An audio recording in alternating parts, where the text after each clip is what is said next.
So Youth on Route's mandate is to champion active transportation to school and beyond. And we can't do that if kids don't know how to ride.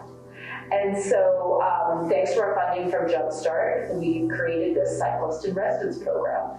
And we go out to schools and teach kids in phys ed class, in special ed classes, in lead classes for English language learners. We teach them how to ride a bike, and it's the most amazing thing you've ever seen. You have your own bike, have you? Huh? You have your own bike? Yeah, and then Laura and I got talking about like how many bikes could we provide to kids, because even if we have a phys ed 20 class like we had this week, and there may be 30 kids and there are only about 5 of them actually own a bike. Most kids in this neighborhood don't own bikes because they don't have a place to store them. They get stolen, they don't have a garage, they're just kind of tying them up at a tree out front. So we are working with kids to give them bikes, but we're also working with them to ensure that they're secure, that they have a place to store them, that they have a lock system, they have a helmet, they have all the safety stuff with them. So now we're facilitating through Laura's organization. Youth on Route is able to facilitate kids to have bike locks, to have helmets to use, and to give away bikes where possible and where we have the inventory.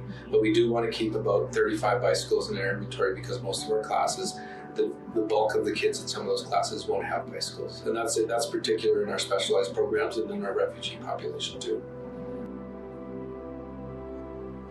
I mainly just want to get a bike and ride it for like places like further away that would take too long for what's called walking. Such as I'm part of the cross country team, and I'm also trying out for other teams like wrestling and basketball. So having a bike, because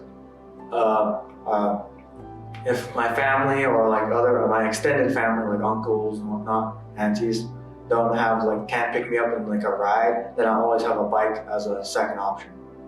And then also for jobs, because I'm also trying to get a job, and having the availability of a bike will get me there quicker and more accessible.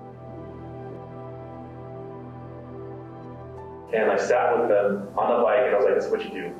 And 15 minutes later, I came back, and he's like, look at me, I'm doing it now. And I got so excited, like I wanted to hug him, and I was like, oh, keep professional. I was like, great. And he's showing me, he's like, look at me. And I'm like, oh my gosh, this is great. And he went from, I can't do this is not me, to someone else, to, oh my gosh, I'm so proud, I'm gonna tell my family about it. And I was like, that was the biggest opening of, oh, I really want to do this, to oh, I know what I want to do specifically, and I want to do it more. I felt liberated, and I felt like I was gliding through the air or something. It was really different because you could feel the wind push against you. It was I don't know, it's hard to explain.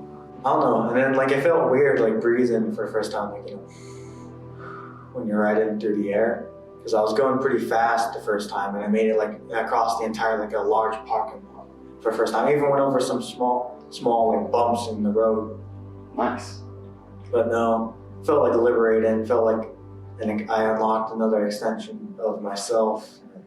That's the best way I can describe it, I guess.